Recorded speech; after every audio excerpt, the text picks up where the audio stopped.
Shane, I've looked at the Emotional Skills website and your journey. Getting to where you are now has not been without its problems, has it? No. My life was increasingly blighted by stuff I didn't understand. I'm going to correct that. Stuff I didn't even consider.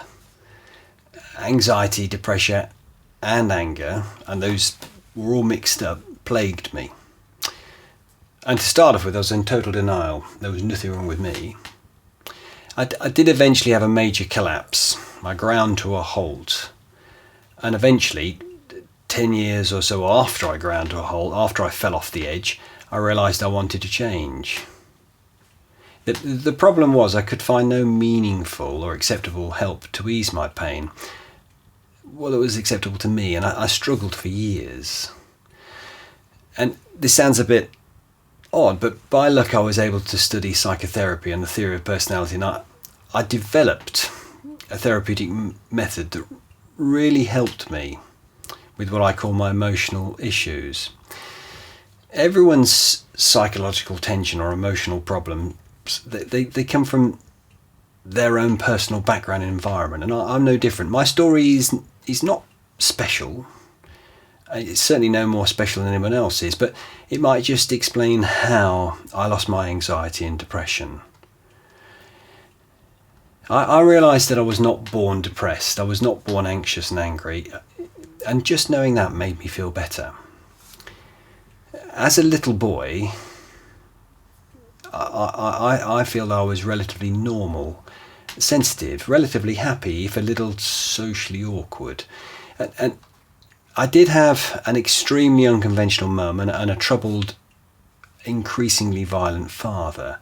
And along with confusing school experiences, this all led to me becoming an insular, defensive and distrustful and angry teenager. But by the time I was an adult, I'd sort of created this person. I'd formed a deep-rooted cynicism and mistrust of other people. The truth was I felt safe on my own. Other people were a complication. I didn't know then, but I was certainly living a false life. That I was living, this person I wasn't me.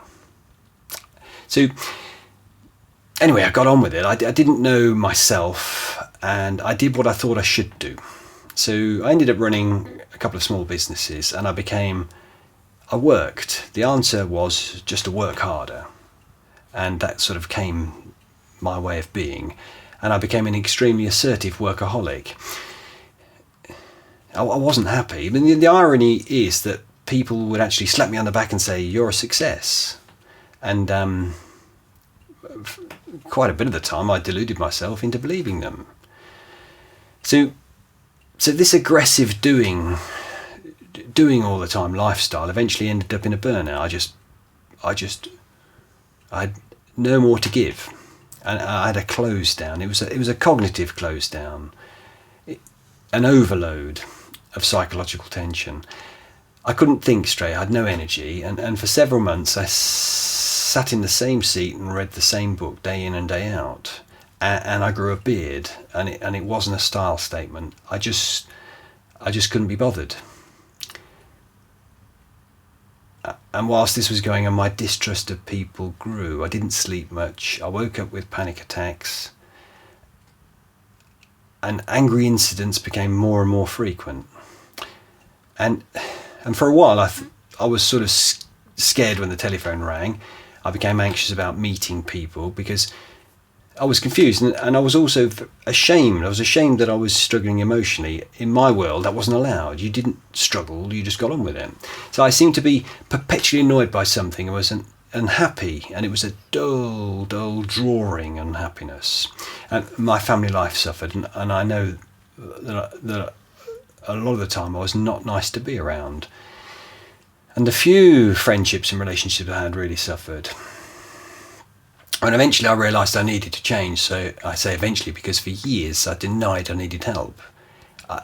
It was easier for me to say, there's nothing wrong with me, it's just going to go away, but it doesn't. So following a visit to my GP who's a nice man. I tried medication from psychiatrists, and these usually made me totally non-functional. And I attended CB, I had counselling, and I was seen by numerous clinical psychologists. And I did all this clandestinely because I was still ashamed.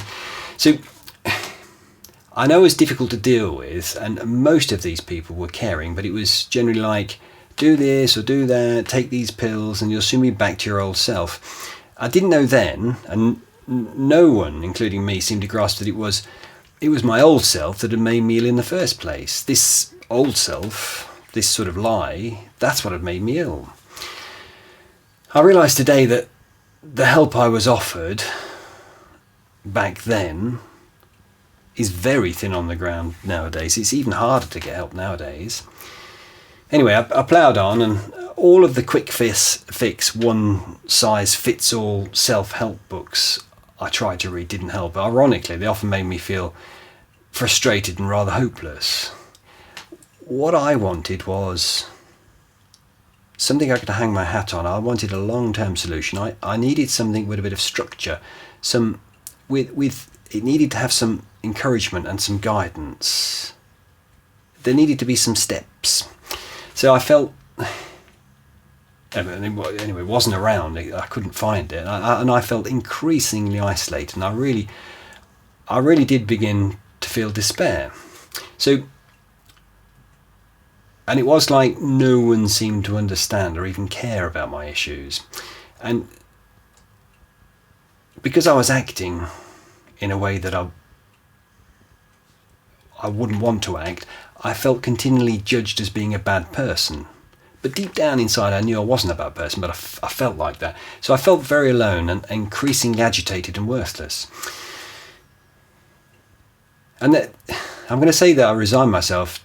I just said, okay, that's it. I'm just an incurable, irritable, unhappy misfit. Anyway, by chance, someone suggested it would help my well-being if I studied, used my brain and achieved something, got back into the thinking world. And as I'd never been to university when I was younger, I thought, I didn't have a clue what to study, and after considering history or English, which are the things I was good at school, I went to university, and I accidentally fell into studying the theory of personality. I know that sounds odd, but anyway, that's what I did. And gradually over the years, as I studied all spectrums of psychology and psychotherapy, and it all came together. It fascinated me, so I was able to move on. I started to recognise where I fitted into that. I started to recognise my true self. I started to begin to understand that the most important relationship you have, the foundation, is the relationship you have with yourself. It's the starting point. I'd inadvertently found and developed a solution for my own emotional problems. And this understanding, this clarification, it came along at the same time I felt these huge lumps of pent-up pain and tension sort of drift away. I didn't just get rid of the irritation, the anxiety and the low mood. It wasn't just an exit thing. I found something else. I found myself. I became more self-aware. And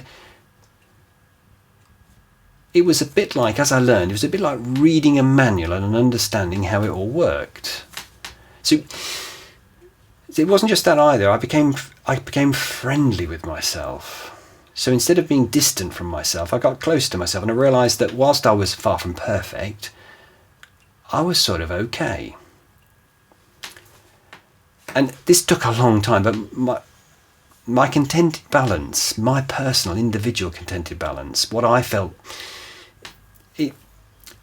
the way I feel it now is pretty good. It suits me.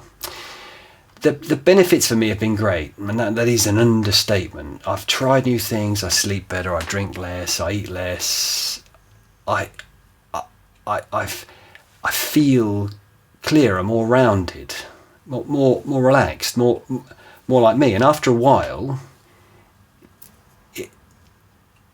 after a while, it was obvious to me. It was almost incumbent upon me. I had this great opportunity to also help other people. I did really resent all those wasted years of being somebody I wasn't, this other person.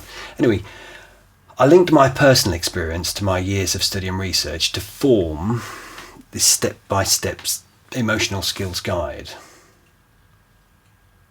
Acceptance of difference has made me more positive, friendlier to other people, but also to myself. I've developed a more flexible, easier attitude to life, and it's allowed me to lose a lot of my old concerns. They weren't realities anyway, but they were there. And this new approach has opened my eyes to loads of new things. It sounds sort of strange, but it's true. My life has become richer because I've tried more new things. And I say it again, I resent those wasted years when I was insular, suspicious, anxious and irritable, and being what I thought I should be rather than being what my gut was telling me I should be. A big release was I realised I was not hardwired, depressed, aggressive and feeling confused and anxious. I wasn't. And it does feel great to be free of that stuff. I know there are lots of people out there having their lives limited and even ruined by emotional issues. I know there are. I see lots of clients. I also know sometimes it's difficult to find effective help out there. It is an individual thing. But the big things for me are, I know who I am. I know who I am. Generally, I feel more rested. I feel more easier. I certainly have more physical and mental energy, more headspace, more. I'm not cluttered. I'm not crowded in. And I've allowed myself to be kind to myself, and my family, who for some reason always continued loving me, actually like me now.